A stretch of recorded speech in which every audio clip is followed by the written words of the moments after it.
If you're concerned about recent banking layoffs in Canada, you are not alone. Banks are core of any economy, therefore any sign of distress there could potentially hurt millions of households and businesses. Hi, my name is Sunny, and a quick like share alongside smashing that like button will be highly appreciated. Recently, Canadian banks have been quietly laying off employees. Some experts believe that might be to avoid public or government scrutiny. Banking layoffs have been a touchy subject, so drawing least attention could be a strategy.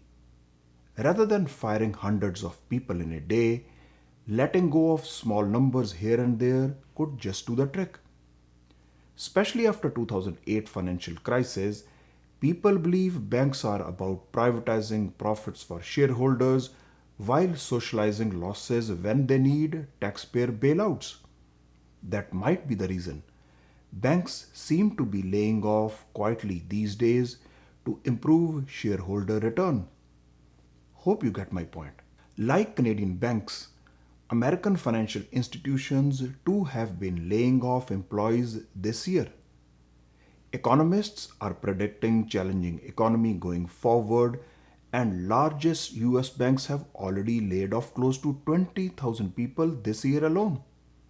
I know most of this could be attributed to job hopping as it has slowed significantly now, hence banks are left with extra employees.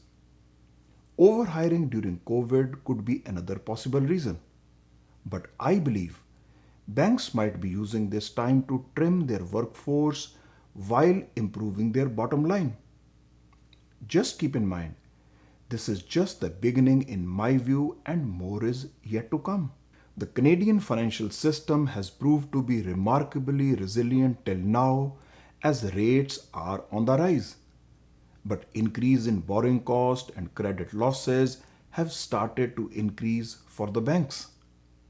Surely, Canadian banks have so far remained solvent unlike some American banks. But surely, balance sheet of our banks have started to show some financial stress. Most banks have started to put money aside in case of defaulting borrowers, thus affecting their profitability. Cost of living crisis, high inflation, and borrowing cost is hurting Canadians. Moreover, banks are not timely passing on high interest rates to savers, thus making profits there as well. Often, human success is projected by the house we live in and the car we drive, both of which are financed in most cases.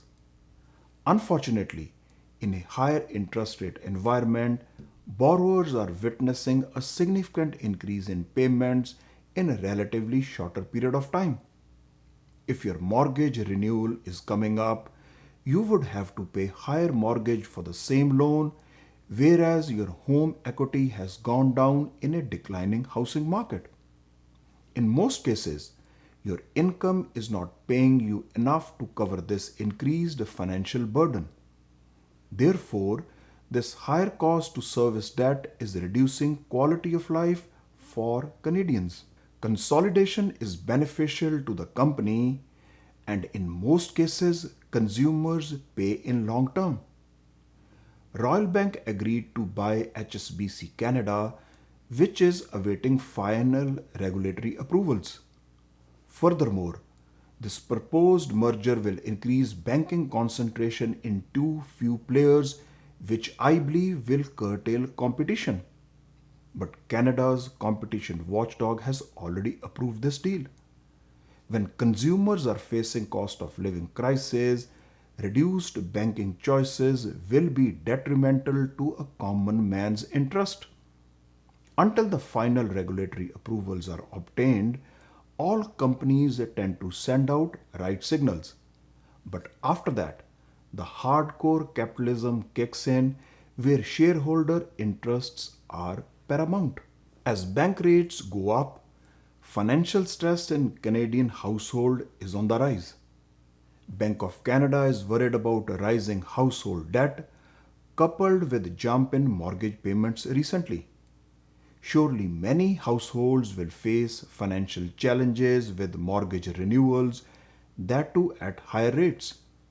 With declining house prices, home equity also gets crushed. Banking sector is now feeling the heat where its key financial parameters are being flagged. Naturally, they are forced to make provisions in their balance sheet in case of a default. All this is indicating stress in the financial system like we saw in other financial crises. Canadian banking system might be monopolistic but more risk adverse than American. I believe having 5-year mortgage term discourages too much speculation unlike 30 years in America. Since 2008 financial crisis, no Canadian bank has failed. Surely, conservative banking regulations have played a key role as our economy remained more stable. But I believe the worst is yet to come for Canadian financial system as we witness rapid rate hikes and how much housing froth unwinds. I do trust capitalism, where there should be no socializing of losses as banking profits are private. Hope you get the idea.